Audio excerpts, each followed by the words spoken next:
जय हिंद दोस्तों। कैसे हैं आप? उम्मीद कर रहे हैं कि आप ठीक होंगे।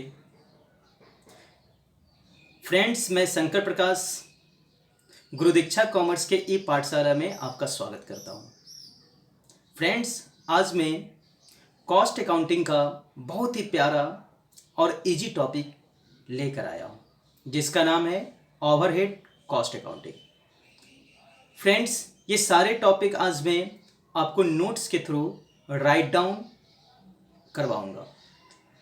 फ्रेंड्स, ये मेरा मानना है कि अगर आप किसी भी सब्जेक्ट को नोट्स बना के पढ़ते हैं, वो सब्जेक्ट आपके लिए बहुत ही आसान हो जाता है। लेकिन अगर आप किसी सब्जेक्ट को सिर्फ बुक से पढ़ते हैं, आपको वो कॉन्फिडेंस लेवल नहीं आ पाता है जो कॉन्फिडेंस लेवल आप जिस सब्जेक्ट को नोट्स बना के पढ़े हैं उसमें जैसा कॉन्फिडेंस लेवल आया है, वो कॉन्फिडेंस लेवल आपको उस सब्जेक्ट में नहीं आएगा जिस सब्जेक्ट को आप बुक से पढ़े हैं। फ्रेंड, इसी मैटर को ध्यान में रखते हुए मैंने डिसाइड किया है कि आपको क्लास के साथ साथ मैं सारा नोट कॉस्ट अकाउंटिंग का थ्योरी एंड प्रैक्टिकल आपको राइट डाउन करवा दूंगा। मेरा विश्वास करिए, मेरा बिलीव करिए कि अगर आप मेरे क्लास को रेगुलर और कंप्लीटली देखते हैं, आप डेफिनेटली कॉस्ट अकाउंटिंग में आप बहुत ही कंफर्टेबल फील करेंगे।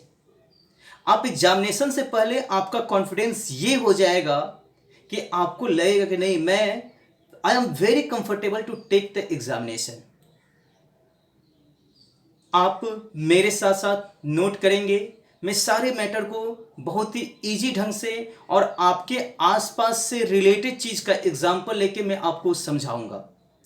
आप सारे मैटर को अच्छे से लिखेंगे और मेरी बात को अच्छे से सुनेंगे। मैं विदाउट फर्दर डिस्कशन, तो फ्रेंड्स, मैं अपने क्लास को स्टार्ट करता हूं। चैप्टर का नाम है ओवरहेड कॉस्ट अकाउंटिंग। मैं सबसे पहले आपको ये बता दूं कि ओवरहेड क्या है। अच्छा, बिफोर स्टार्टिंग द क्लास, मैं ये जानना चाहता हूं कि आपने लेबर, मैं ये मान के चल रहा हूं कि आप लेबर कॉस्ट कंट्रोल का सारा क्वेश्चन बना लिए होंगे। जैसे कि मैंने लेबर टर्नओवर का वीडियो मैंने यूट्यूब पे अपलोड किया, उसके बाद मैंने idle time, over time, time keeping, time booking, इस सब का वीडियो मैंने आपको इस सब का मैंने लेक्चर आपको मैंने ऑनलाइन क्लासेस से लिया। मैं उम्मीद कर रहा हूँ कि आप लोग लेबर कॉस्ट कंट्रोल का सारा क्वेश्चन बना लिए होंगे। अगर फिर भी कोई दिक्कत हो, आप क्वेश्चन मुझे व्हाट्सएप कर सकते हैं। मैं उसका answer with in the day आपको मैं भेज दूंगा। चलिए, अब मैं स्टार्ट करता हूं ओवरहेड कॉस्ट अकाउंटिंग। फ्रेंड, आपको याद होगा कि मैंने जब कॉस्ट अकाउंटिंग स्टार्ट किया था, उसके इंट्रोडक्शन क्लास में ही मैंने बताया था कि कोई भी मटेरियल, कोई भी प्रोडक्ट जो आपके आसपास में है, जिसका आप यूज़ करते हैं, कोई भी प्रोडक्ट, जैसे कि कॉपी को ही ले लीजिए, पेन को ले लीजिए, बोर्ड को ले लीजिए, मोबाइल को ले लीजिए, आप देखेंगे कि सभी प्रोडक्ट में जो पैसा इसमें खर्च हुआ है, इस प्रोडक्ट को बनाने में जो पैसा खर्च हुआ है, जो एक्सपेंस हुआ है, एक्सपेंस इनकर्ड हुआ है, उस एक्सपेंस को मैं कॉस्ट बोलता हूँ। हम लोग उसको कॉस्ट बोलते हैं, उस एक्सपेंस को हम लोग कॉस्ट बोलते हैं। तो मैंने ये भी बताया था कि कोई भी प्रोडक्ट, उसमें मात्र 3 ही तरह का कॉस्ट उसमें इन्वॉल्व होता है। किसी भी प्रोडक्ट को आप ले लीजिए, मात्र 3 तरह के कॉस्ट से वो बना है, जिसको हम लोग एलिमेंट ऑफ कॉस्ट बोलते हैं। यानी कहने का मतलब ये हुआ, एलिमेंट ऑफ कॉस्ट, किसी प्रोडक्ट का कॉस्ट का एलिमेंट मात्र 3 होता है। यानी वो प्रोडक्ट मात्र 3 तरह के कॉस्ट से मिल के बने हैं। वो तीन तरह, उसमें तीन क्या क्या है, तीन तरह का कॉस्ट क्या क्या है उसमें इन्वॉल्व। एक तो सबसे पहले मटेरियल। मटेरियल, कोई भी कॉस्ट, कोई भी प्रोडक्ट बिना मटेरियल का उम्मीद ही नहीं किया जा सकता है कि वो प्रोडक्ट बन सकता है। बिना रॉ मटेरियल का, बिना बेसिक मटेरियल का ये उम्मीद ही नहीं किया जा सकता है कि वो प्रोडक्ट बन सकता है। उस मटेरियल को फिनिश्ड गुड्स में कन्वर्ट करने के लिए इंसान, मानव मानव का फोर्स लगता है, जिसको हम लोग टेक्निकली लेबर बोलते हैं। यानी दूसरा कॉस्ट जो लग गया वो क्या हो गया, लेबर। और तीसरा जो होता है अदर एक्सपेंस। अदर एक्सपेंस यानी कॉस्ट अकाउंटिंग के पॉइंट ऑफ व्यू से हम कॉस्ट के तीन एलिमेंट होते हैं। कॉस्ट अकाउंटिंग के पॉइंट ऑफ व्यू से हम किसी प्रोडक्ट को बनाते हैं तो उसमें तीन ही कॉस्ट उसमें इन्वॉल्व होता है। एक मटेरियल, दूसरा लेबर और तीसरा अदर एक्सपेंस। बच्चों, मैंने बताया था कि मटेरियल दो तरह के होते हैं। एक डायरेक्ट मटेरियल,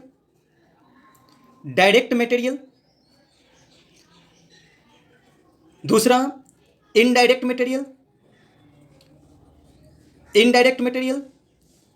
लेबर भी दो तरह के होते हैं।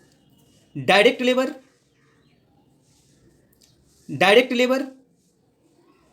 दूसरा इनडायरेक्ट लेबर।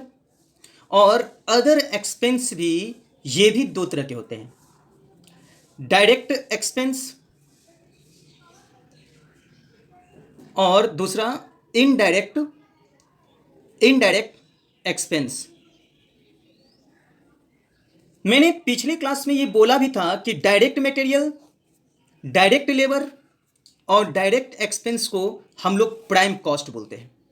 इसको हम लोग प्राइम कॉस्ट, यानी ये किसी भी प्रोडक्ट का प्राइमरी कॉस्ट है, ये बेसिक कॉस्ट। अगर आप कोई प्रोडक्ट बनाना चाहते हैं तो सबसे पहले आपको डायरेक्ट मटेरियल लेना पड़ेगा, आपको लेबर अपॉइंट करना पड़ेगा और आपको कुछ डायरेक्ट एक्सपेंस करना पड़ेगा। जब तक आप ये तीनों खर्च नहीं करेंगे आप कोई प्रोडक्ट बना ही नहीं सकते।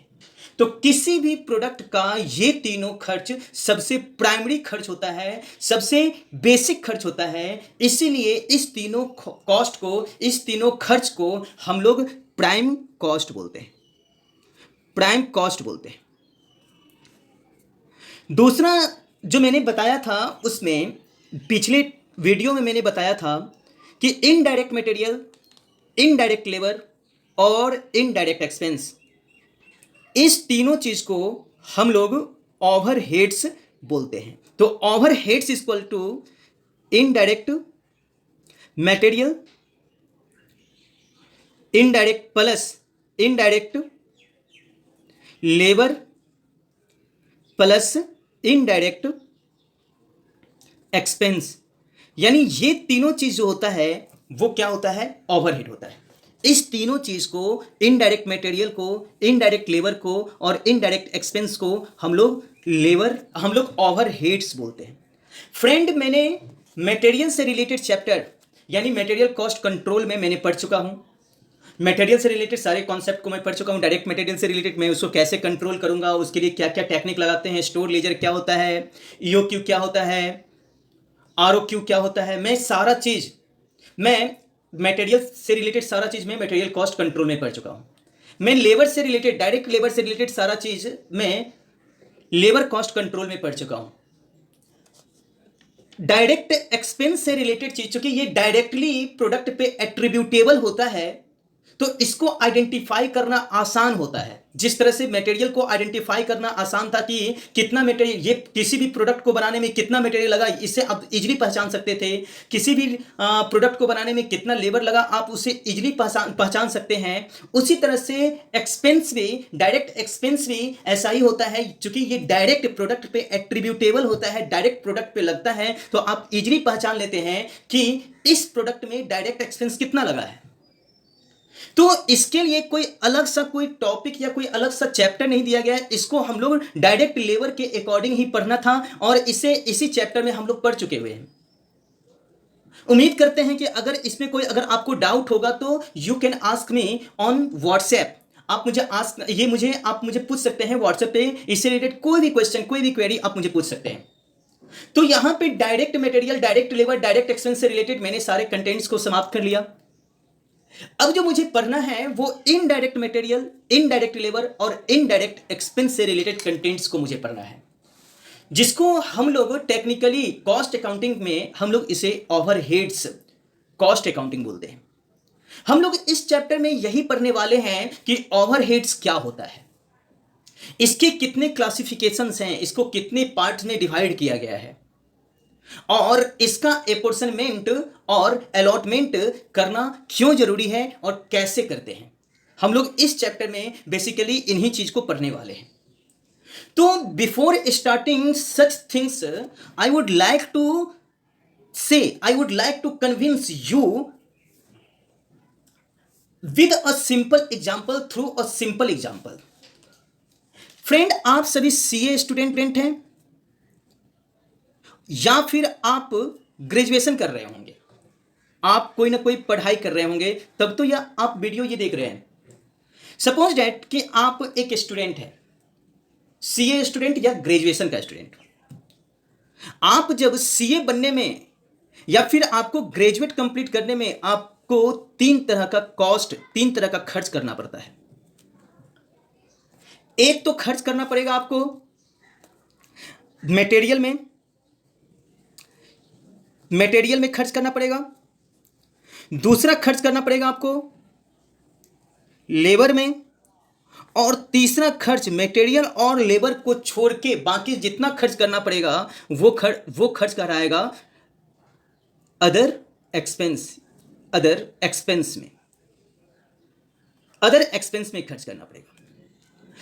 फ्रेंड, जब तक आप ये तीनों खर्च नहीं करेंगे, जब तक आप ये तीनों चीज पे खर्च नहीं करेंगे, आप सीए नहीं बन सकते हैं, आप ग्रेजुएट नहीं बन सकते हैं। तो ग्रेजुएट करने के लिए या सीए बनने के लिए आपको इन तीनों चीज पे खर्च करना ही करना होगा। मटेरियल में आप दो तरह के मटेरियल पे खर्च करते हैं, एक तो स्टडी मटेरियल पे,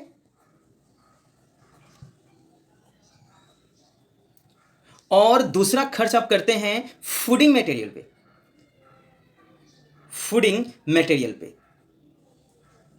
स्टडी मटेरियल के लिए आप पढ़ने के लिए जो मटेरियल लेते हैं, ये मटेरियल आपका हो सकता है बुक, कॉपी, पेन, ईटीसी। आपका ये खर्च हो सकता है, बुक, कॉपी, पेन, ईटीसी, ये खर्च हो सकता है। और उसके बाद आप फूडिंग मटेरियल पे, जैसे खाना के लिए चावल दाल सब्जी एक्सेट्रा पे खर्च करते हैं। मुझे एक चीज बताइए, आपका सीए बनने के लिए जो बेसिक मटेरियल है, जो डायरेक्ट आपकी सीए बनने से जो डायरेक्ट रिलेटेड है, वो आपका कौन सा मटेरियल है? ये कॉपी, बुक, पेन, ईटीसी, ये स्टडी मटेरियल आप वो रिलेटेड है डायरेक्टली। तो ये आपके सीए कोर्स के लिए ये मटेरियल आपका क्या हो गया? डायरेक्ट मटेरियल हो गया। और ये भी जरूरी है, लेकिन ये डायरेक्टली सीए बनने के लिए जरूरी नहीं है, बल्कि आप जो सीए इफेक्टिवली करेंगे, इफिशिएंटली करेंगे, आपको सपोर्ट करने के लिए ये जरूरी है। आप अगर ये इन मटेरियल पे खर्च नहीं करेंगे तो आप इफिशिएंटली, आप इफेक्टिवली अपनी पढ़ाई को नहीं कर पाएंगे। तो ये भी मटेरियल जरूरी है, लेकिन इसका डायरेक्ट रिलेशन आपके सीए कोर्स से है और इसका इनडायरेक्ट रिलेशन आपके सीए कोर्स से है। इसीलिए इन मटेरियल को हम लोग इनडायरेक्ट मटेरियल बोलेंगे और इसको हम लोग डायरेक्ट मटेरियल बोलेंगे। लाइकवाइज, आप जो स्टडी में टाइम देते हैं, स्टडी करते हैं 10 आवर, 12 घंटा, 10 घंटा आप जो टाइम पढ़ाई में करते हैं, और तो इसमें भी आपका लेबर खर्च होता है। अगर आप पढ़ाई में अगर आप जिम में खर्च करते हैं, जिम में जाते हैं तो इसमें भी आपका फोर्स लगता है। मुझे एक चीज बताइए, आपके सीए कोर्स से डायरेक्ट रिलेशन कौन से फोर्स आपके सीए कोर्स से डायरेक्ट रिलेटेड है? स्टडी का फोर्स, स्टडी का एनर्जी, या फिर जिम का एनर्जी? स्टडी का एनर्जी। ये स्टडी का एनर्जी जो डायरेक्ट आपके सीए कोर्स से रिलेटेड है, इसको हम लोग डायरेक्ट लेबर बोलते हैं। और जिम, ये आप इसके वजह से सीए नहीं बनेंगे, बल्कि हाँ ये भी आपका जरूरी है क्योंकि ये आपको इफेक्टिवली, आपको इफिशियंटली, आपको एक्टिव रखता है, जिसकी वजह से आप इफिशियंटली सीए बन जाएंगे, जल्दी से सीए बन जाएंगे। तो ये भी जरूरी है, लेकिन ये एक सपोर्टिव रोल करता है, जबकि ये जो है ना, इसका डायरेक्ट रिलेशन आपके सीए कोर्स से है। तो इसको हम लोग बोलेंगे डायरेक्ट लेबर, और ये मेरा हो गया इनडायरेक्ट लेबर। Indirect labour. उसी तरह से हम लोग देखते हैं अदर एक्सपेंस। आप सीए कर रहे हैं, आपका कोचिंग क्लासेस कहीं होगा, आपके घर से दूर होगा कोचिंग क्लासेस, या फिर आपका ऑफिस, अगर आप आर्टिकलशिप पीरियड में हैं। वैसे तो ये कॉस्ट अकाउंटिंग फर्स्ट ग्रुप में है। पहले का ये स्कीम था कि आप फर्स्ट ग्रुप जब तक क्वालिफाई नहीं करेंगे, आपका आर्टिकलशिप स्टार्ट नहीं हो सकता है। लेकिन अब ये हो गया कि आप बोथ में, दोनों में से कोई ग्रुप आप क्वालिफाई कर लें, आप आर्टिकलशिप अपना स्टार्ट कर सकते हैं। या फिर आप अगर ग्रेजुएशन के स्टूडेंट हैं और डायरेक्ट एंट्री के थ्रू सीए इंटरमीडिएट में एडमिशन लिए हैं, तो आपको 9 महीना का आर्टिकलशिप करना पड़ता है। तो आप सपोज डेट कि आर्टिकलशिप करते हैं, या फिर आप अपने कोचिंग पढ़ाई के लिए घर से दूर जाते हैं, तो आपके लिए इसके लिए क्या है, बाइक रखने का जरूरत है। बाइक से जाते होंगे, अगर बाइक से नहीं जाते होंगे तो ऑटो से जाते होंगे। आपको इसके लिए ऑटो फेयर या बाइक का फ्यूल, चलिए हम मान के चलते हैं कि आप बाइक से जाते हैं, आपका बाइक का फ्यूल इसमें लगता है, जो जिसका डायरेक्ट रिलेशन आपके सीए करने से है। आप अगर बाइक में फ्यूल नहीं लगाएंगे तो आप पैदल जाना पड़ेगा आपको, आप इफेक्टिवली आप जो है ना पढ़ाई मतलब नहीं, क्लास नहीं कर पाएंगे, यानी इसका डायरेक्ट रिलेशन है इससे। लेकिन आप कभी कभी उस बाइक से कहीं और भी घूमने चले जाते हैं, मन को रिलैक्स करने के लिए चले जाते हैं। आप पढ़ाई करने के लिए गए और रिफ्रेशमेंट के लिए आप चाय पी लेते हैं, नाश्ता कर लेते हैं, आप आने जाने के लिए दोस्त के साथ कुछ खा पी लेते हैं। ये जो आपका एक्सपेंस हुआ, ये एक्सपेंस आपका। तो अदर एक्सपेंस में जैसे कि आप कोचिंग करने जाते हैं या फिर आर्टिकलशिप में जाते हैं, तो आर्टिकलशिप में जाते हैं तो आप या तो बाइक से जाएंगे या फिर ऑटो से जाएंगे या फिर पैदल भी जाते हैं। चलिए हम एज्यूम करके चलते हैं कि आप बाइक से जाते हैं। बाइक से जाते हैं तो आपको फ्यूल, बाइक पे फ्यूल लगता है। आप आर्टिकलशिप करने गए या फिर सीए का पढ़ाई के लिए कोचिंग करने गए, उसमें जो फ्यूल लगा, ये आपका डायरेक्ट, इस फ्यूल का डायरेक्ट रिलेशन है आपकी पढ़ाई से। तो ये जो एक्सपेंस हो गया, इस एक्सपेंस को हम लोग डायरेक्ट एक्सपेंस बोलेंगे।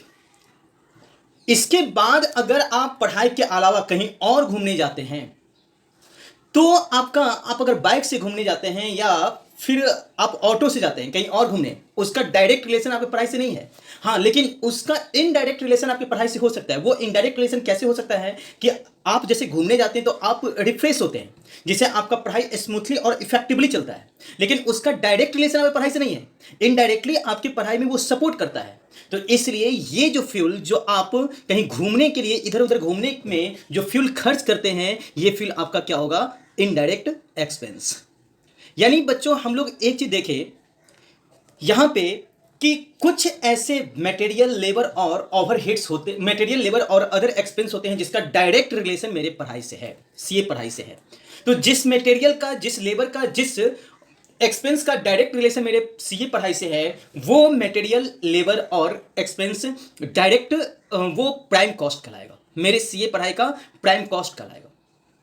और जिसका डायरेक्ट रिलेशन नहीं है लेकिन जो सपोर्ट करता है, वो ओवरहेड्स, अगर हम इसको कॉस्टिंग के पॉइंट ऑफ व्यू से देखें तो ये मेरा ओवरहेड्स कहलाएगा। एक दूसरा पॉइंट इस मैटर में हम बोलना चाह रहे हैं कि एक चीज आप गौर करेंगे, आप यहां पे डायरेक्ट मटेरियल, डायरेक्ट लेबर और डायरेक्ट एक्सपेंस में आप एक चीज पता कर सकते हैं कि आपके सीए के पढ़ाई में टोटल कितना डायरेक्ट मटेरियल लगा, आप इसको इजीली निकाल सकते हैं। टोटल आप कितना डायरेक्ट लेबर आपको लगा, इसे आप इजीली निकाल सकते हैं। टोटल कितना डायरेक्ट एक्सपेंस लगा, इसे आप इजीली निकाल सकते हैं। पर यूनिट भी आप निकाल सकते हैं डायरेक्ट मटेरियल का, डायरेक्ट लेबर का, डायरेक्ट एक्सपेंस का। लेकिन जो इनडायरेक्ट मटेरियल है, इनडायरेक्ट लेबर है, इन डायरेक्ट एक्सपेंस है, उसका पर यूनिट कॉस्ट आपसे नहीं निकल पाएगा। अब पूरे सीए कोर्स में ये पता कर पाएंगे कि आपने कितना का बुक खरीदा, कितना का कॉपी खरीदा, कितना का पेन खरीदा, कितना का क्या खरीदा, ये आप पता कर लेंगे। लेकिन आप पूरे सीए कोर्स में कितना का खाएं, ये आप पता नहीं कर पाएंगे। आप पूरे सीए कोर्स में कितने घंटा डायरेक्ट टैक्स पे आपने लगाया, कितने घंटा इनडायरेक्ट टैक्स पे लगाया, कितने घंटा कॉस्टिंग में पढ़ा, कितने घंटा इसका को पढ़ा, कितने घंटा आईटीएसएम को पढ़ा, ये आप पता कर सकते हैं। लेकिन आप पूरे सीए कोर्स में कितने घंटा जिम किए, इस चीज को आप पता नहीं कर सकते हैं। आप पर डे कितने घंटा जिम किए, इस चीज को आप पता नहीं कर सकते हैं। आप सीए कोर्स में टोटल, आप सीए कोर्स में आपका कितना फ्यूल जला, ये आप पता कर सकते हैं। लेकिन घूमने फिरने में कितना फ्यूल जला, ये पता कर पाना बहुत ही डिफिकल्ट हो जाएगा। तो यहां पे आप दो चीजें देखें। एक तो ये जो डायरेक्ट एक्सपेंस होता है उसका डायरेक्ट रिलेशन आपके प्रोडक्ट से होता है, और उसका पर यूनिट कॉस्ट निकालना, आइडेंटिफाइड करना, ये इजी होता है। लेकिन जो इनडायरेक्ट एक्सपेंस है, जो इनडायरेक्ट मटेरियल है, जो इनडायरेक्ट लेबर है, उसका डायरेक्ट रिलेशन आपके प्रोडक्ट से नहीं होता है, बल्कि वो सपोर्टिव रोल में होता है, वो इनडायरेक्टली आपके प्रोडक्ट से रिलेटेड होता है, जिसके वजह से आपका जो प्रोडक्ट इफेक्टिवली बनता है, आप जो है ना इफेक्टिवली, इफिशियंटली और क्वालिटीफुल प्रोडक्ट बना लेते हैं। आप इनडायरेक्ट एक्सपेंस, इनडायरेक्ट मटेरियल और इनडायरेक्ट लेबर को आप पर यूनिट निकाल पाना बहुत ही डिफिकल्ट हो जाएगा। आप नहीं निकाल पाते हैं, पर यूनिट नहीं निकाल पाएंगे। पर यूनिट निकालने के लिए कुछ टेक्निक्स हैं, उस टेक्निक्स का सहारा लेके हम पर यूनिट निकालते हैं, लेकिन वो इजिली आइडेंटिफिएबल नहीं है। जिस तरह से मटेरियल इजिली आइडेंटिफिएबल है, आप लेबर इजिली आइडेंटिफाई कर सकते हैं कि कितना घंटा आपको सीए कोर्स करने में लगा, आप इजिली आइडेंटिफाई कर सकते हैं। आप जो है ना फूड, ये खाना पे खर्च, जिम में कितना एनर्जी लगाएं और इधर उधर घूमने में कितना खर्च लगाएं, ये कितना फ्यूल लगाएं, ये पता कर पाना डिफिकल्ट हो जाएगा। चलिए बच्चों, मैं उम्मीद करता हूं कि इस एग्जाम्पल से आप बहुत ही बेहतर ढंग से समझ गए होंगे। अब चलिए हम एक ओवरहेड का डेफिनेशन लिखता हूं। ओवरहेड का मैं एक डेफिनेशन लिखता हूं, ओवरहेड कॉस्ट का। ओवरहेड कॉस्ट, ओवरहेड कॉस्ट किसको बोलते हैं? हमने देखा कि ओवरहेड कॉस्ट जो डायरेक्ट मटेरियल, जो इनडायरेक्ट मटेरियल, इनडायरेक्ट लेबर और इनडायरेक्ट एक्सपेंस है, उसका डायरेक्ट रिलेशन आपके प्रोडक्ट से नहीं है। यानी those cost, the cost which are the cost which are not directly related to production activity, ये डायरेक्टली प्रोडक्शन एक्टिविटी में रिलेटेड, उससे जुड़ा हुआ नहीं होता है। And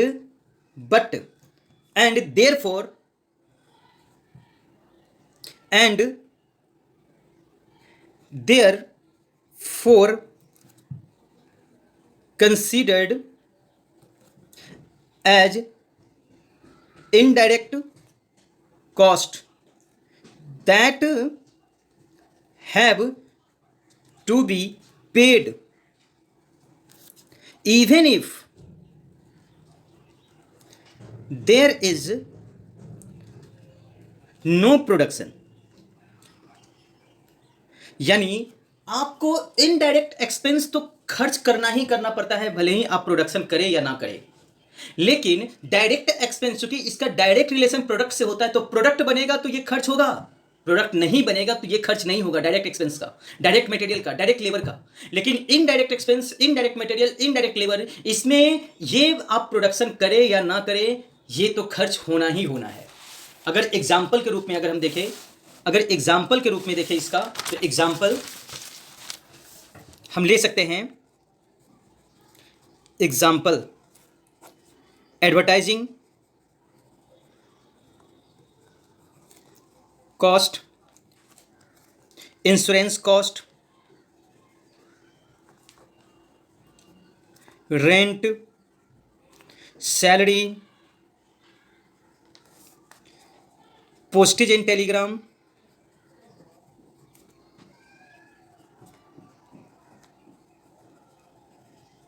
stationery expense,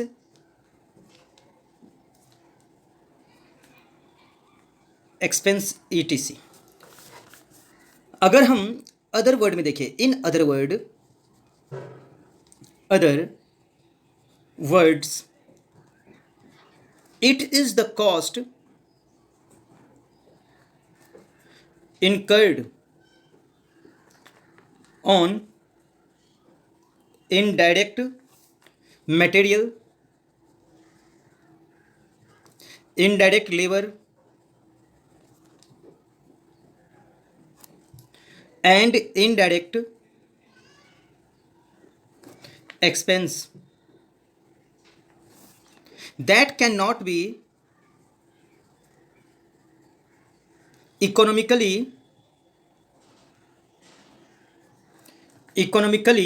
identified with a specific sellable cost of goods or services,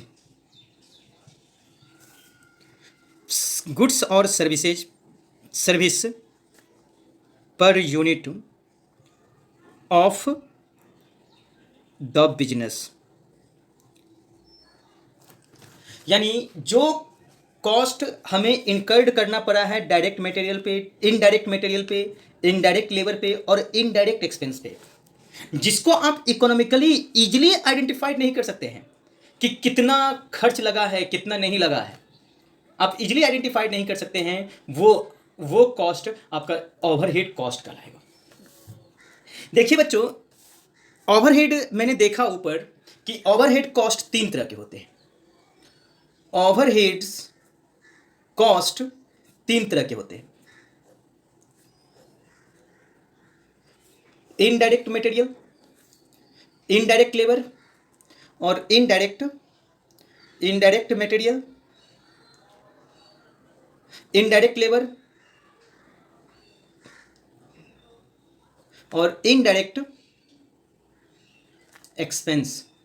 ये तीनों जो होते हैं ये तीनों ही ओवरहेड्स कॉस्ट कहलाते हैं। ये तीनों ओवरहेड्स कॉस्ट कहलाते हैं। आप जब कॉस्ट शीट देखे होंगे, मैंने एक बार क्लास में कॉस्ट शीट बना के मैंने दिखाया था आप लोग को। मैंने ये दिखाया था मटेरियल कंज्यूम्ड। हम उतना अभी पूरे होल कॉस्ट शीट को नहीं दिखाएंगे, आप अभी एक्सट्रैक्ट फॉर्म में दिखाते हैं। जैसे कि मैंने लिया था रॉ मटेरियल को मैंने लिया था, डायरेक्ट लेबर को लिया था, या फिर वेजेज, फिर उसका डायरेक्ट एक्सपेंस, इसको मैंने प्राइम कॉस्ट। ये क्या होता था? Prime cost. ये प्राइम कॉस्ट होता था। इसमें मैंने ऐड करना है फैक्ट्री ओवरहेड्स। जब इसमें फैक्ट्री ओवरहेड ऐड कर देते थे तो ये फैक्ट्री कॉस्ट बन जाता था। फैक्ट्री कॉस्ट में फिर हम लोग ऐड करते थे office and administrative expense. Office and administrative overhead, इसको ऐड करते थे। जब इसको ऐड करते थे तो ये मेरा बन जाता था कॉस्ट ऑफ प्रोडक्शन बन जाता था। और जब इसमें हम लोग ऐड करते थे सेलिंग एंड डिस्ट्रीब्यूशन ओवरहेड,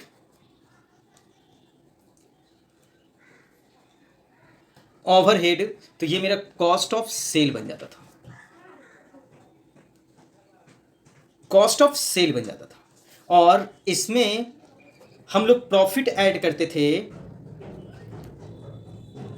थे तो ये मेरा बन जाता था सेल्स या सेल पर यूनिट। मैंने पिछले वीडियो में भी आपको बताया था पर यूनिट कब बोलेंगे और टोटल कब बोलेंगे। तो ये सेल या सेल पर यूनिट हो जाता था। अब देखिए, आप अगर गौर करेंगे तो किसी भी प्रोडक्ट में आप पाएंगे कि 3 चीज, इवन 4 चीज उसमें इन्वॉल्व होता है। कोई भी प्रोडक्ट में चार चीज इन्वॉल्व होता है। एक तो डायरेक्ट रॉ मटेरियल, एक तो रॉ मटेरियल, दूसरा वेजेज, वेजेज ले ले या डायरेक्ट एक्सपेंस, ये दोनों को एक साथ ले ले। यानी यहां तक आपका जो कहलाता है ये आपका डायरेक्ट, ये आपका प्राइम कॉस्ट कहलाता है, या you can say that direct expense, यानी ये रॉ मटेरियल, लेबर और डायरेक्ट एक्सपेंस, ये तीनों क्या कहलाता है, प्राइम कॉस्ट कहलाता है। और यहां से लेकर नीचे तक, यहां तक सारे कॉस्ट ये आपका ओवरहेड्स कहलाता है, यानी ये सभी इनडायरेक्ट एक्सपेंस कहलाता है। अगर इसमें इनडायरेक्ट मटेरियल लगा तो वो इनडायरेक्ट मटेरियल कहलाएगा।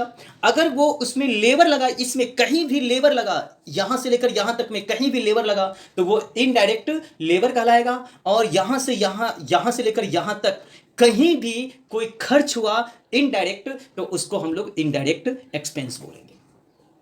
और तो एक चीज ये हो गया, दूसरा चीज ये, तीसरा चीज ये, और चौथा चीज प्रॉफिट। यानी किसी भी प्रोडक्ट में आप अगर देखेंगे तो ये चार चीज इन्वॉल्व होता है। किसी भी प्रोडक्ट में अगर आप देखेंगे तो ये चार चीज इन्वॉल्व होता है। Direct material, direct labour and expense, उसके बाद ओवरहेड्स,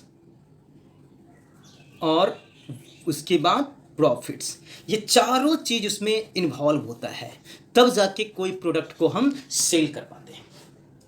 अब देखिए यहां पे मुझे जो पढ़ना है, मैंने ये पढ़ चुका हूं, मैं ये पढ़ चुका हूं। अब जो मुझे पढ़ना है वो ओवरहेड्स, जिसका मैंने डेफिनेशन देख लिया। अब इसके कुछ नेचर के बारे में हम लोग देखते हैं कि ओवरहेड्स का नेचर क्या होता है। नेचर्स, ओवरहेड्स का नेचर आप देखेंगे तो एक चीज आप देखेंगे कि ये बिजनेस टू बिजनेस वैरी करता है, यानी varies from business to business. देखिए अगर कोई भी मैन्युफैक्चरिंग कंपनी अगर देख ले, मान लीजिए कि ये पेन बनाने वाले, हम दो कंपनी का एग्जांपल लेते हैं। दो कंपनी है जो ये 5 रुपए वाला इस तरह का ये पेन बनाती है, दो कंपनी है। रॉ मटेरियल दोनों कंपनी को सेम ही लगेगा। अगर पेन बनाती है सेम क्वांटिटी का और सेम क्वालिटी का अगर पेन बनाती है तो दोनों कंपनी को रॉ मटेरियल सेम ही लगेगा, दोनों कंपनी में लेबर सेम ही लगेगा। लेकिन दोनों कंपनी में ओवरहेड का खर्च अलग अलग हो सकता है। कैसे? मान लीजिए कि ये छोटी कंपनी, एक कंपनी इसमें छोटी है तो उसको रेंट कम देना पड़ा होगा, उसमें इलेक्ट्रिसिटी कम खर्च पड़ रहा होगा, वो एडवर्टीजमेंट पे कम खर्च करता होगा, तो उसका जो इनडायरेक्ट एक्सपेंस है वो कम होता होगा।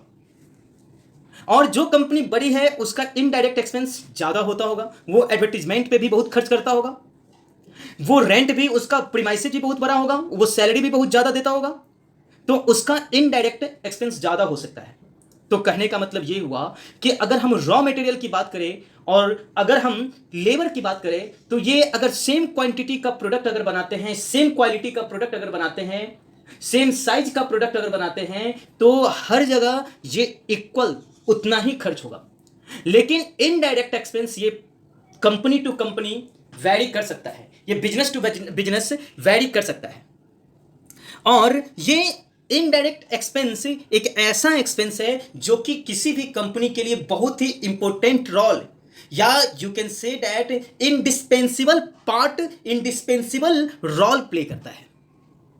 ये किसी भी एक्सपेंस का, किसी भी मतलब यू कैन से दैट ये किसी भी कंपनी के प्रोडक्ट के कॉस्ट का इंडिस्पेंसिबल पार्ट होता है। यानी you can say that business and they are an indispensable. Indispensable का मतलब होता है बहुत ही important part associated with the smooth running of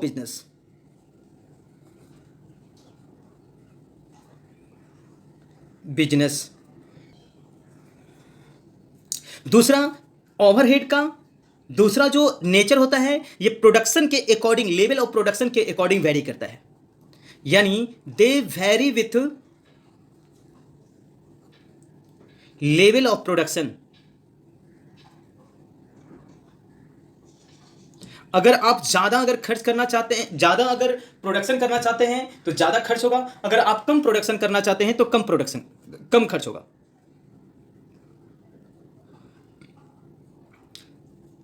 ये दो नेचर आप देखिए, चूंकि फिर वीडियो लंबा हो जाएगा, बस ये दो नेचर से आप समझ गए होंगे ओवरहेड कॉस्ट। अब हम लोग चलते हैं क्लासिफिकेशन ऑफ ओवरहेड।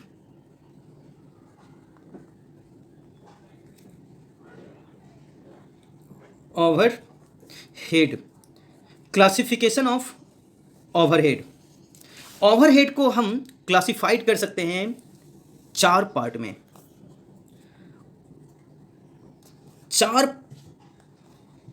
चार तरह से क्लासिफिकेशन किया जा सकता है। सबसे पहले एलिमेंट वाइज क्लासिफिकेशन कर सकते हैं, उसके बाद फंक्शन वाइज क्लासिफिकेशन कर सकते हैं, उसके बाद नेचर वाइज क्लासिफिकेशन कर सकते हैं, और उसके बाद कंट्रोल वाइज क्लासिफिकेशन कर सकते हैं।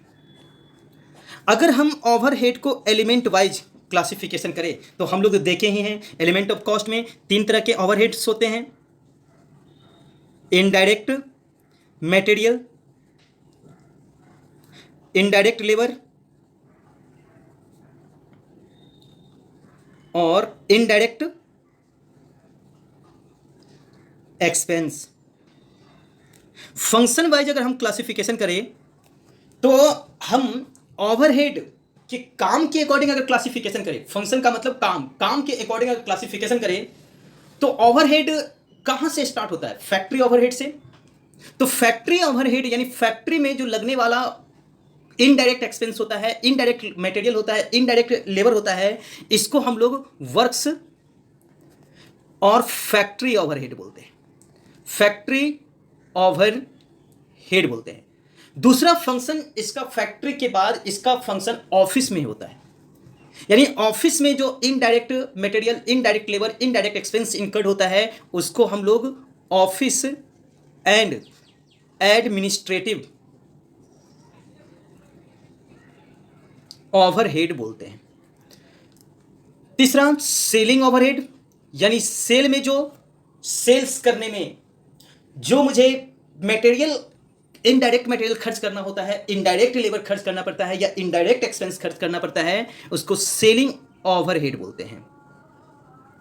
और सामान को डिस्ट्रीब्यूट करने में, प्रोडक्ट को डिस्ट्रीब्यूट करने में जो इनडायरेक्ट मटेरियल, इनडायरेक्ट लेबर या इनडायरेक्ट एक्सपेंस जो खर्च करना पड़ता है उसको डिस्ट्रीब्यूशन ओवरहेड बोलते हैं। तो फंक्शन वाइज हम ओवरहेड को 4 पार्ट में हम डिवाइड कर सकते हैं, क्लासिफाइड कर सकते हैं। Works and factory overhead, office and administrative overhead, selling overhead, distribution overhead. Nature के अकॉर्डिंग ओवरहेड को हम लोग 3 पार्ट में क्लासिफाइड कर सकते हैं। Fixed overhead, variable overhead, semi variable overhead. और कंट्रोल के अकॉर्डिंग हम ओवरहेड को 2 पार्ट में डिवाइड कर सकते हैं, कंट्रोलेबल ओवरहेड और अनकंट्रोलेबल ओवरहेड। यानी we can say that overhead can be classified by 4 types. We can classify overhead on the basis of 4 elements, 4 types, 4 classification. On the basis of, we can classify overhead on the basis of elements, on the basis of function, on the basis of nature, on the basis of control. On the basis of overhead element, overhead can be divided into 3 parts: indirect material, indirect labor or indirect expense. On the basis of function, overhead can be classified into 4 parts: works or factory overhead, office and administrative overhead, selling overhead and distribution overhead. On the basis of nature, overhead can be classified into three parts: fixed overhead, variable overhead, semi variable overhead. Control के basis पे हम लोग overhead को दो part में बांट सकते हैं: कंट्रोलेबल ओवरहेड और अनकंट्रोलेबल ओवरहेड. अब हम लोग वन बाय वन सारे एलिमेंट्स को सिर्फ हम बोल देते हैं. हम नोट्स पीडीएफ फॉर्म में आपको हम डिस्क्रिप्शन बॉक्स में दे देंगे, आप वहां से डाउनलोड कर सकते हैं. और जो बच्चे मुझे जिन बच्चों को नोट्स का रिक्वायरमेंट होगा, मेरा व्हाट्सअप नंबर मैं वीडियो के अंत में व्हाट्सअप नंबर दे दूंगा, वहाँ पे मुझे रिक्वेस्ट करेंगे, मैं आपको नोट्स सेंड कर दूंगा. फंक्शन के बेसिस पे अगर हम लोग एलिमेंट के बेसिस पे देखें तो इनडायरेक्ट मटेरियल देख चुके हुए, इनडायरेक्ट लेबर देख चुके हुए, इनडायरेक्ट एक्सपेंस देख चुके हुए. इसको हम फिर दोबारा हम अभी समझाएंगे तो समय बर्बाद होगा, इसलिए फर्दर हम आगे प्रोसीड करते हैं. हम लोग ये फंक्शन के बेसिस पे देखते हैं. फैक्ट्री ओवरहेड या वर्क्स ओवरहेड किसको बोलते हैं? तो फैक्ट्री में, किसी भी फैक्ट्री में हम लोग अभी कॉस्ट शीट में देखें. कॉस्ट शीट में देखें क्या कि सबसे ऊपर रॉ मटेरियल होता है, फिर डायरेक्ट लेबर होता है, फिर डायरेक्ट एक्सपेंस होता है. उस तीनों को ऐड करके हम उसे प्राइम कॉस्ट बोलते हैं. उसके बाद फैक्ट्री ओवरहेड होता है. इसका मतलब क्या? कंपनी के फैक्ट्री में जितने सारे खर्च होते हैं, डायरेक्ट मटेरियल, डायरेक्ट लेबर और डायरेक्ट एक्सपेंस को छोड़ के, इस तीनों चीज को छोड़ के, चूंकि ये प्राइम कॉस्ट होता है, उसके बाद फैक्ट्री में, फैक्ट्री की बात कर रहे हैं हम ऑफिस की बात नहीं कर रहे हैं. कंपनी का फैक्ट्री का मतलब जहां पे मैन्युफैक्चरिंग होता है उसको फैक्ट्री बोलते हैं, जहां पे प्रोडक्शन होता है उसको फैक्ट्री बोलते हैं. तो फैक्ट्री में इन तीनों चीज को छोड़ के, डायरेक्ट मटेरियल, डायरेक्ट वेजेज और डायरेक्ट एक्सपेंस को छोड़ के बाकी जो भी खर्च होगा फैक्ट्री में, सारा खर्च कहलाएगा फैक्ट्री ओवरहेड कहलाएगा. उसके बाद फैक्ट्री के खर्च के बाद हम अब बाहर इधर ऑफिस में आएंगे. ऑफिस में जहां पे अकाउंटिंग होता है, जहां पे मैनेजमेंट होता है, जहां पे बड़े बड़े ऑफिसर्स कंपनी के बैठे होते हैं, वो प्रीमाइसेस जो कहलाता है उस कंपनी का ऑफिस कहलाता है. तो ऑफिस में जितने सारे खर्च होते हैं, वो सारा खर्च, वो सारे expense office and administrative overhead कहलाता है. सेलिंग में जो भी खर्च करते हैं मटेरियल पे, डायरेक्ट मटेरियल की बात नहीं कर रहे हैं यहां पे, जितने ओवरहेड में जितने सारे मटेरियल की बात करेंगे, जितने सारे लेबर की बात करेंगे, जितने सारे एक्सपेंस की बात करेंगे, सब के सब इनडायरेक्ट होंगे. तो आप लोग कंफ्यूज नहीं करिएगा. अगर कभी मेरे मुंह से सिर्फ मटेरियल वर्ड निकला तो आप ये कंफ्यूज मत होइएगा कि सर कौन सा मटेरियल, डायरेक्ट या इनडायरेक्ट. यानी यहां पे बात कर रहे हैं तो अंडरस्टूड है कि वो इनडायरेक्ट मटेरियल की ही बात कर रहे हैं. यहां पे बात कर रहे हैं तो वो अंडरस्टूड है कि वो इनडायरेक्ट लेबर, इनडायरेक्ट एक्सपेंस की ही बात कर रहे हैं. तो सेलिंग में, सेलिंग करने के टाइम में, प्रोडक्ट को सेल करने में जो जो मटेरियल, इनडायरेक्ट मटेरियल, जो इनडायरेक्ट लेबर, जो एक्सपेंस खर्च करना पड़ता है, इनकर्ड करना पड़ता है, उन सारे खर्च को हम लोग सेलिंग ओवरहेड्स बोलते हैं. और प्रोडक्ट को डिस्ट्रीब्यूट करने में, यानी एक जगह से दूसरी जगह ले जाने में जो सारे खर्च करना पड़ता है, मटेरियल पे, लेबर पे, इनडायरेक्ट मटेरियल, इनडायरेक्ट लेबर और इनडायरेक्ट एक्सपेंस, जितने सारे खर्च करना पड़ेगा, उन सारे खर्च को हम लोग डिस्ट्रीब्यूशन ओवरहेड बोलेंगे. उम्मीद करता हूं कि आप लोग समझ गए होंगे. बाकी आप नोट्स को पढ़ेंगे, आप बहुत ही बेहतर ढंग से, मैंने बहुत ही बेहतर ढंग से इसका नोट्स बनाया है, आपको समझ में आ जाएगा. On the basis of nature, overhead can be classified into three parts. Fixed overhead. Fixed overhead जैसा कि नाम से स्पष्ट है, ऐसा खर्च जो फिक्स्ड होगा. प्रोडक्शन के पूरे पीरियड में, जितने पीरियड का प्रोडक्शन है, पूरे पीरियड में ये खर्च, ये इनडायरेक्ट खर्च, इनडायरेक्ट मटेरियल, इनडायरेक्ट लेबर और इनडायरेक्ट एक्सपेंस, ये वैरी नहीं करता है, ये फिक्स्ड रहेगा. पूरे पीरियड, पूरे प्रोडक्शन पीरियड में जो फिक्स्ड, जो ओवरहेड फिक्स रहेगा, उस ओवरहेड को हम लोग फिक्स्ड ओवरहेड कहेंगे. पूरे प्रोडक्शन के पीरियड में जो ओवरहेड्स, जो indirect expense, indirect labour, indirect material जो वैरी करेगा, प्रोडक्शन के साथ साथ वैरी करेगा. प्रोडक्शन अगर ज्यादा कर रहे हैं तो ये ज्यादा खर्च होगा, प्रोडक्शन अगर कम कर रहे हैं तो कम खर्च होगा. अगर वो प्रोडक्शन के साथ साथ वैरी करेगा तो उसको हम लोग वेरिएबल ओवरहेड्स बोलेंगे. सेमी वेरिएबल ओवरहेड, जिसमें वो सेमी का मतलब आधा, यानी कुछ पार्ट वेरिएबल होगा तो कुछ पार्ट फिक्स होगा. यानी ऐसा ओवरहेड जिसमें कुछ पार्ट, उसका कुछ पार्ट वेरिएबल है और कुछ पार्ट फिक्स है. जैसे कि up to a certain level वो फिक्स्ड होता है, और जैसे उस लेवल से ऊपर उठते हैं, ऊपर जाते हैं, फिर वो वैरी कर जाता है। अगर मान लीजिए फॉर एग्जांपल अगर हम लोग देखते हैं, जैसे कि इलेक्ट्रिसिटी को देखते हैं, आप देखते होंगे कभी इलेक्ट्रिसिटी का बिल आता है तो उसमें देखते होंगे, उसमें लिखा रहता है कि 0 से लेकर 100 यूनिट तक अगर आप खर्च करते हैं तो इस रेट से 4.5 रुपया के रेट से आपका यूनिट चार्ज लिया जाएगा। अगर 100 से लेकर 450 यूनिट तक खर्च करते हैं, जो हो, हर स्टेट का अपना अपना है, मैं सिर्फ समझाने के लिए बोल रहा हूं। अगर 100 यूनिट से अगर 450 यूनिट तक अगर खर्च करते हैं तो वो 7.5 रुपए पर यूनिट होगा। यानी यहां पे आपका पर यूनिट कॉस्ट फिक्स हो गया 100 से 450, 0 से 100 पर यूनिट कॉस्ट फिक्स हो गया। जैसे ही उस यूनिट से ऊपर बढ़ेंगे तो आपका कॉस्ट जो है ना वेरी कर जाएगा। इसी तरह से आप टेलीफोन में भी पहले जो लैंडलाइन का टेलीफोन जो आता था, लैंडलाइन जो कनेक्शन आता था, उसमें क्या होता था कि एक फिक्स्ड अमाउंट आपको देना ही देना है।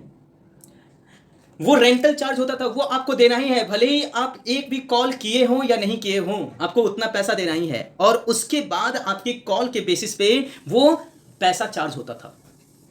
तो इन सब टाइप के कॉस्ट को जो up to certain limit fixed होता है और उसके बाद वैरी करता है in according to production level, जो वैरी करता है, इन सब टाइप के खर्च को हम लोग सेमी वेरिएबल कॉस्ट बोलते हैं, सेमी वेरिएबल ओवरहेड बोलते हैं। अगर आप इन एग्जाम्पल से नहीं समझे होंगे तो फिर एक मैं और एग्जाम्पल देता हूं। सपोज डेट कि आपका जो फैक्ट्री प्रीमाइसेज है उसमें 3000 यूनिट का कैपेसिटी है, 3000 प्रोडक्शन यूनिट करने का कैपेसिटी है। आप वो प्रोडक्शन करते हैं, 3000 प्रोडक्शन फुल कैपेसिटी कर लेते हैं, प्रोड्यूस करते हैं। ओवरहेड फिक्स है, कोई दिक्कत नहीं। आपका रेंट फिक्स होगा, कोई दिक्कत नहीं। 3000 का जो फैक्ट्री का रेंट लगता होगा उतना आप देते हैं, कोई दिक्कत नहीं। लेकिन अगर आपका कहीं से कोई ऑर्डर आ गया 450 यूनिट का, अब आपका क्या होगा, रेंट 3000 यूनिट तक तो फिक्स होगा, और जैसे ही आप एक्स्ट्रा यूनिट 4500 यानी 1500 यूनिट जैसे ही बनाएंगे, आपका रेंट भी वेरी कर जाएगा। वो प्रोडक्शन के साथ वेरी कर गया, आपको अदर प्रीमाइसेस लेना पड़ेगा, जिसके बदले आपका रेंट भी वेरी कर गया। तो अकॉर्डिंग टू द सर्कमस्टांसेज आपका सेमी वेरिएबल कॉस्ट डिटरमाइन होता है। तो अगर हम लोग डेफिनेशन के अकॉर्डिंग देखें तो हम लोग ये देख रहे हैं कि सेमी वेरिएबल कॉस्ट का मतलब ऐसा कॉस्ट जो अप टू सर्टेन लिमिट जो फिक्स्ड होता है और उसके बाद जो वैरी करता है, सर्टेन लिमिट के क्रॉस करने के बाद वो वैरी करने लगता है। इस कॉस्ट को, इस ओवरहेड को हम लोग सेमी वेरिएबल ओवरहेड बोलते हैं। हम लोग फिर अब देख रहे हैं according to controllability, cost overhead can be divided into 2 parts, controllable overhead और अनकंट्रोलेबल ओवरहेड। यानी ऐसा ओवरहेड जो मैनेजमेंट, जो कंपनी या फैक्ट्री, जो कंपनी के मैनेजमेंट जिसको कंट्रोल कर सकता है, जो उसके हैंड में है कंट्रोल करना, जो कंट्रोल कर सकता है मैनेजमेंट, ऐसे ओवरहेड को हम लोग कंट्रोलेबल ओवरहेड्स बोलते हैं, कंट्रोलेबल ओवरहेड्स बोलते हैं। ऐसा ओवरहेड जो कंपनी के मैनेजमेंट के हैंड में कंट्रोल करना नहीं है, वो नहीं कंट्रोल कर पाएगा, जो उसके हैंड में नहीं है, ऐसे ओवरहेड को हम लोग अनकंट्रोलेबल ओवरहेड करते हैं। फॉर एग्जांपल अगर हम लोग टैक्सेस की बात करें, क्या टैक्सेज कम बेसी किया जा सकता है? ये मैनेजमेंट के अकॉर्डिंग नहीं किया जा सकता है, ये कंपनी के हैंड में नहीं है। क्या डेप्रिसिएशन कम बेसी किया जा सकता है? नहीं किया जा सकता है। क्या आप जो इंटरेस्ट, जो लोन जो लिए है उस पर जो इंटरेस्ट देना है, ये कंपनी के हैंड में है कम बेसी करना? नहीं है, वो उसके हैंड में कंट्रोल करना नहीं है। लेकिन जो कंट्रोलेबल ओवरहेड है वो कंपनी के मैनेजमेंट के हैंड में होता है, उसे कंट्रोल कर सकता है। फॉर एग्जाम्पल अगर देखें तो wages and salary, material, power, fuel etcetera, ये सब कंपनी के हैंड में है, ये कंट्रोल किया जा सकता है। तो ऐसे ओवरहेड को हम लोग क्या बोलते हैं? हम लोग कंट्रोलेबल ओवरहेड्स बोलते हैं। चलिए अब हम लोग इस चैप्टर के नेक्स्ट टॉपिक पे आते हैं, जिसका नाम है allotment, allocation and apportionment of overhead. Allocation and apportionment of overheads. देखिए, जब तक आप ओवरहेड को एलोकेट नहीं करेंगे, जब तक आप उसको एपोर्शनमेंट नहीं करेंगे, आप पर यूनिट कॉस्ट नहीं निकाल पाएंगे। तो पर यूनिट कॉस्ट निकालने के लिए आपको ओवरहेड, सारे इनडायरेक्ट एक्सपेंस, सारे इनडायरेक्ट मटेरियल को, सारे इनडायरेक्ट लेबर्स को आपको क्या करना पड़ेगा, एलोकेट करना पड़ेगा, अपॉर्शनमेंट करना पड़ेगा। तो सबसे पहले हम लोग देखते हैं कि कोई भी प्रोडक्ट में अगर देखें, कोई भी प्रोडक्ट, उसका मैन्युफैक्चरिंग जो होता है, बहुत सारे फंक्शन उसमें इन्वॉल्व होते हैं। किसी भी प्रोडक्ट को बनने में बहुत सारे प्रोसेस इन्वॉल्व होते हैं। हर एक प्रोडक्ट बहुत सारे प्रोसेस से गुजर के बनते हैं। अगर हम सिंपल जो शर्ट हम पहनते हैं, अगर हम उस शर्ट की बात करें, वो भी कई सारे प्रोसेस से गुजर के तब जाके फिनिश गुड्स उसका यूज हम लोग करते हैं, शर्ट का यूज करते हैं। तो बेसिकली हम लोग का मेन मोटिव ये होता है कि जितने सारे खर्च, देखिए जो डायरेक्ट एक्सपेंस हुआ है, जो डायरेक्ट मटेरियल हुआ है, वो तो पता है कि पर यूनिट कितना खर्च हुआ। जो डायरेक्ट लेबर हुआ, खर्च हुआ, वो मुझे पता है पर यूनिट कितना हुआ।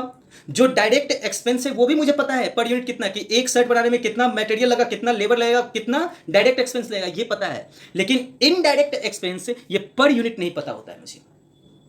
इसके लिए मुझे क्या करना पड़ता है, मुझे पर यूनिट निकालना पड़ता है, कैलकुलेशन करना पड़ता है। उसी के लिए एलोकेशन और अपॉर्शनमेंट मुझे जानना जरूरी है।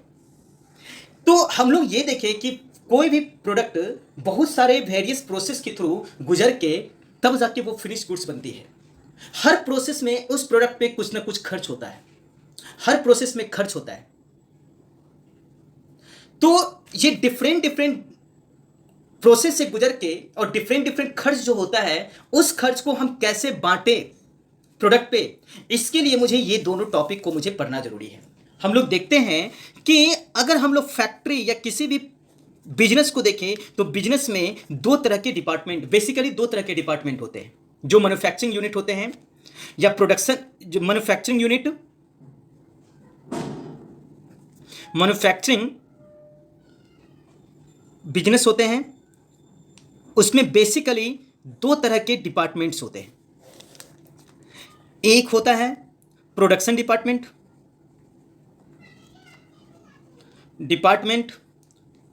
और दूसरा होता है सर्विस डिपार्टमेंट। प्रोडक्शन डिपार्टमेंट मतलब जहां पे गुड्स प्रोड्यूस होता है, जहां पे गुड्स बनता है, जहां पे प्रोसेस होता है, फिनिश गुड्स बनने के लिए जहां पे प्रोसेस होता है, उसको हम लोग प्रोडक्शन डिपार्टमेंट बोलते हैं। सर्विस डिपार्टमेंट ये डायरेक्टली प्रोडक्ट से रिलेटेड नहीं होता है यहां पे, लेकिन ये इनडायरेक्टली प्रोडक्ट को सपोर्ट करता है। ये स्पेशल टाइप का सर्विस प्रोडक्ट पे देता है। ये पूरे कंपनी में इसका जो है ना, ये पूरे कंपनी में सर्विस प्रोवाइड करता है। इसका डायरेक्ट रिलेशन प्रोडक्ट से नहीं होता है, किसी पर्टिकुलर प्रोडक्ट से डायरेक्ट रिलेशन नहीं होता है। ये सर्विस प्रोवाइड करता है।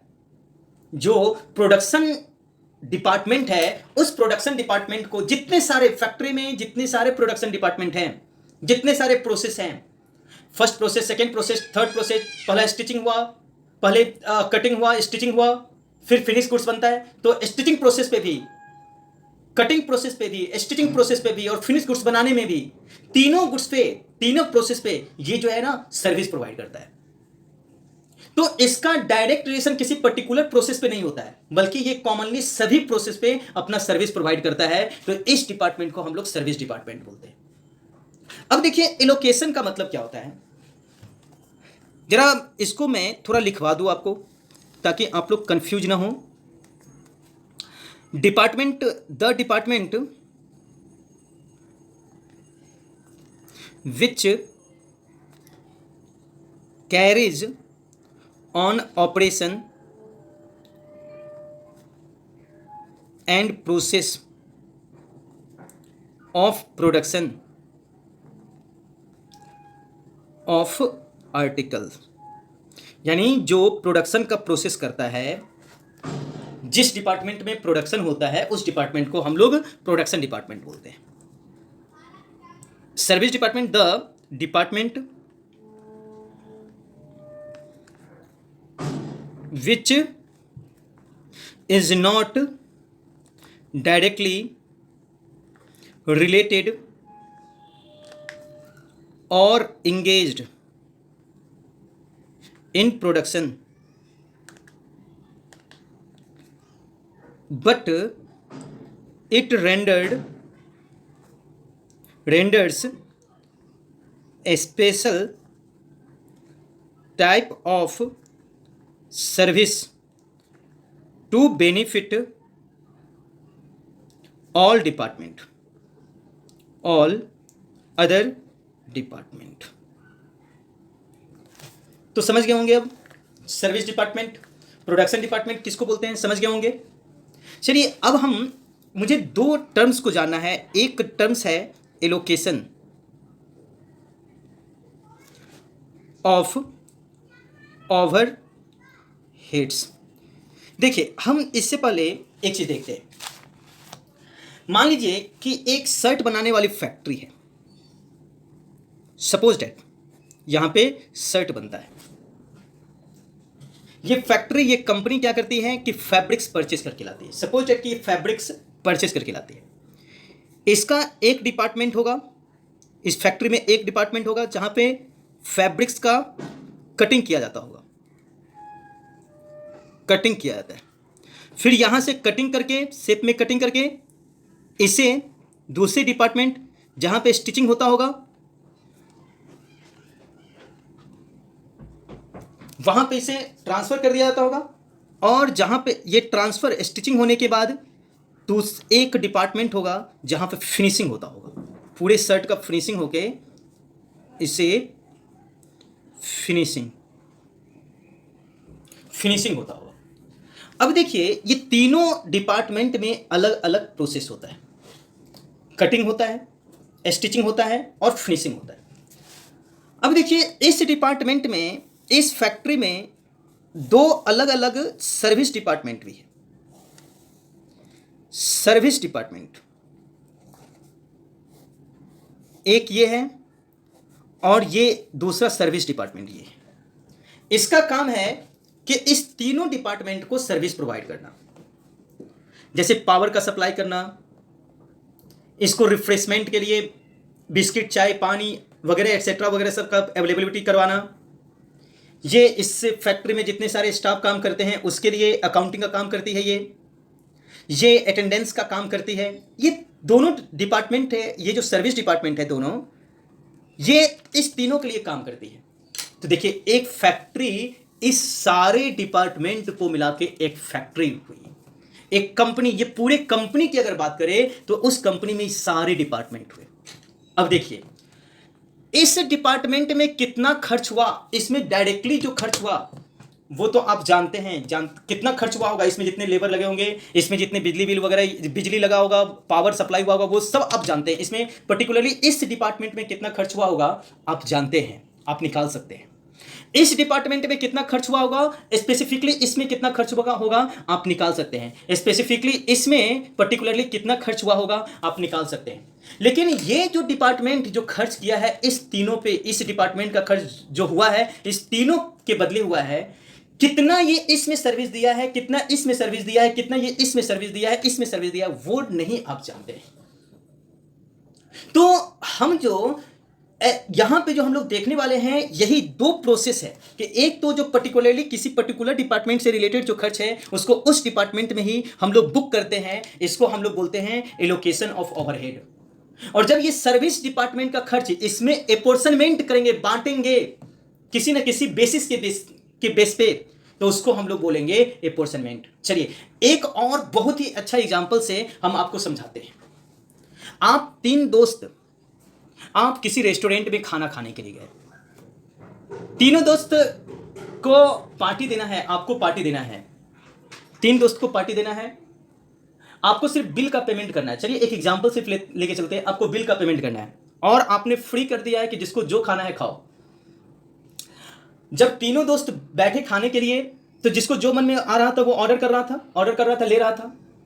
जब बिल का पेमेंट करने का टाइम आया तो आप वो रेस्टोरेंट वाला बोला कि 5,000 रुपये बिल, वो 5,000 का बिल आपको थमा दिया। मुझे एक चीज बताइए, क्या वो 5,000 के बिल पे आप ये निकाल पाएंगे कि नहीं आपका कौन दोस्त कितना रुपया खाया?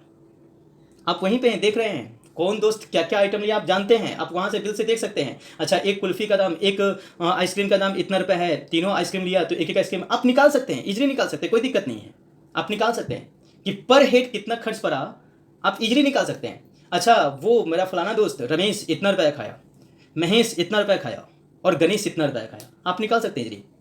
लेकिन दूसरा एग्जाम्पल हम बताते हैं। देखिए, जो डायरेक्टली किसी पर्टिकुलर डिपार्टमेंट पे या किसी पर्टिकुलर पर्सन पे खर्च हुआ है, इसको बोलते हैं एलोकेशन करना। एलोकेट हुआ है, उस पे एलोकेट हुआ है, इसको बोलते हैं एलोकेशन। और जब ये कॉस्टिंग के पॉइंट ऑफ व्यू और ओवरहेड के पॉइंट ऑफ व्यू से पढ़ेंगे तो इसको हम लोग बोलेंगे एलोकेशन ऑफ ओवरहेड। एपोर्शनमेंट को समझते हैं। सपोज दैट आप और आपके फ्रेंड, दो फ्रेंड गए, दोनों फ्रेंड किसी रेस्टोरेंट में गए और आप दोनों एक ही थाली में दोनों आदमी खा रहे हैं। जिसको जो मन में आ रहा है आप एक ही थाली में खा रहे हैं, चावल दाल वगैरह एटसेट्रा एटसेट्रा, सब कुछ जिसको जो मन में आ रहा है वो आप मंगवा के खा रहे हैं। मुझे अब क्या आप बता सकते हैं कि कितना रुपए का आप खाएं और कितना रुपए का आपका दोस्त खाया? That is very difficult. ये इजी नहीं है फाइंड करना। ऐसे सर्कमस्टांसेज में आपको किसी न किसी बेसिस का जरूरत पड़ेगा, कोई बेस लेना पड़ेगा। आप किस बेसिस पे इस कॉस्ट को बांटेंगे कि आपका दोस्त कितना रुपया खाया और आपने कितना रुपया खाया? तो यहां पे जो कॉस्ट का जो बंटवारा आप करेंगे इसको एपोर्शनमेंट बोलते हैं। मुझे अब उम्मीद है कि आप बेहतर ढंग से जान गए होंगे कि एलोकेशन ऑफ ओवरहेड और एपोर्शनमेंट ऑफ ओवरहेड किसे बोलते हैं। मैं सिर्फ इसका अब डेफिनेशन से बता देता हूं, और वो जो बेसिस है जिसके बेसिस पे आप बांटेंगे, एपोर्शनमेंट करेंगे, वो मैं बता देता हूं। तो एलोकेशन ऑफ ओवरहेड का मतलब है कि allocation of overheads is assigning whole item of cost directly to a cost center। ये कॉस्ट सेंटर क्या होता है? कॉस्ट सेंटर का मतलब ऐसा किसी भी बिजनेस का वो पॉइंट, वो सेंटर जहां पे सिर्फ कॉस्ट इनकर्ड होता है। जैसे प्रोडक्शन डिपार्टमेंट आप देख लीजिए या सर्विस डिपार्टमेंट देख लीजिए। आप किसी भी डिपार्टमेंट में जहां पे सिर्फ कॉस्ट इनकर्ड होता है, पर्टिकुलरली उस डिपार्टमेंट का जो अपना कॉस्ट होगा, उस कॉस्ट का जो ओवरहेड होगा उसको हम लोग एलोकेशन ऑफ ओवरहेड बोलते हैं।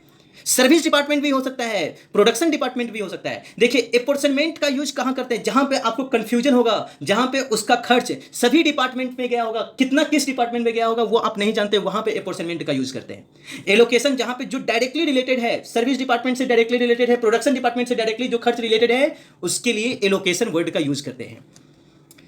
तो that is the nature of expense is such that it can easily be identified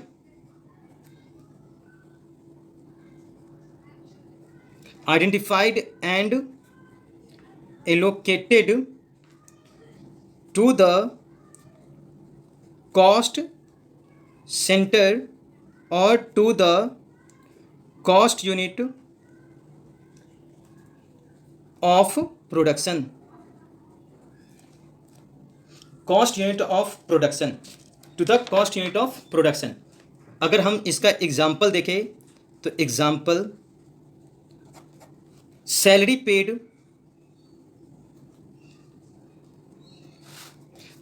paid to the foreman of a production department can be identified and allotted to it। Sales department का होगा तो sales department का salary जो paid किए वो तो पता ही है, सेल्स डिपार्टमेंट पे जा रहा है। तो जो एक्सपेंस जिस पर्टिकुलर डिपार्टमेंट से रिलेटेड होगा, हम उसी पर्टिकुलर डिपार्टमेंट में उसको बुक करेंगे, तो ये क्या कहलाएगा? Allocation of overhead. अब हम लोग देखते हैं apportionment. Apportionment of overhead apportionment of overhead. Apportionment of overheads is distribution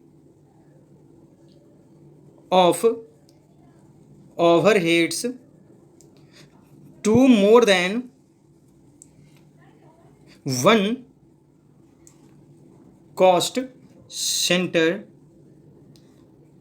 on some equitable का मतलब उचित, सम उचित बेसिस पे, इक्विटेबल बेसिस पे, जो एप्रोप्रिएट बेसिस होगा उसके बेसिस पे, मतलब where the expense is common and related to various cost center or unit, then it is to be allotted to different cost center on an appropriate basis. This process is known as apportionment.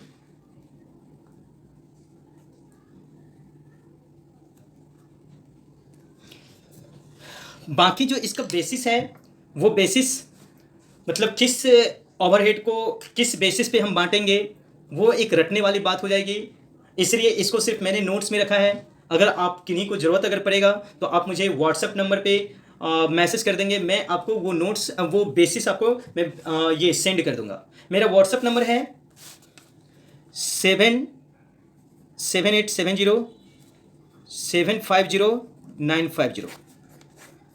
Friends, अगर आपको मेरा ये video अगर अच्छा लगा होगा तो please मेरे वीडियो को लाइक करें, सब्सक्राइब करें, मेरे चैनल को सब्सक्राइब करें, और ये आप मेरे वीडियो को शेयर भी कर सकते हैं। अगर आपको मेरा वीडियो अच्छा लगा होगा तो आप इसे शेयर भी कर सकते हैं, और एक कमेंट आप लिख देंगे। आपके कमेंट से हम लोग मोटिवेट होते हैं और मुझे वीडियो बनाने में फिर एक नई एनर्जी मिलती है। इसलिए आपका कमेंट में एक बहुत ही very very very vital role play करता है हम लोग को वीडियो बनाने के लिए। सो प्लीज़ आप लाइक, शेयर, कमेंट एंड मेरे चैनल को सब्सक्राइब कर लें please. Thank you very much.